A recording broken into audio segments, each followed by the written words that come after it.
Dobar dan i dobrodošli u podcast Dupla Puna. Danas imam goste koji su došli iz Crne Gore, iz Bijelog Polja, koji tamo po Crnoj Gori vedre i oblače kad je u pitanju off-road vožnje i džipovi, tako da će nam to biti današnja tema. Kako je počela cijela ta priča?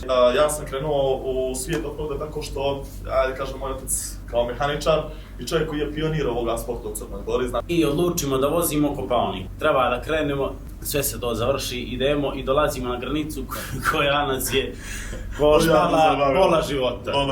Dođemo na granicu i imamo regularno ATA karnet, imamo sve od auta normalno kako treba. Stvarno je saobraćajna nije od njega, mislim od njega, ali i njemačka saobraćajna. Kad je rekao ne može, meni se pale lampice, on nekako pokušava da ostane pribran, gdje je nama pola života ostalo, zadnjih pola godine pravimo auto, mučimo se, gasi nam se auto, vozimo ga za Podgoricu da ga mapiramo, vraćamo ga iz Podgorice, opet se gasi auto, ma haos nam bio život tih dana, haos nam život, pa mi nervozni obojica još da nam bi krenuli, taman krenuli, ne, hoće da vidi auto, da popravi ovu situaciju. I sad na par mjesta kreće da pretiče, a ja vidim zid ovako sljedeća strana, nema šanse tu da preteknemo. I sad 2-3 puta je probao, omičan stani nemoj, dok se nije otvorila jedna strana. I kad se otvorilo to što je životni malo, taj isfriziran M57 koji smo mi kao nabučili nešto tamo vamo, zvukli smo iz njega nekih, ajde kažem, 250 konja, koliko već, nebitno je, i ide auto strašno.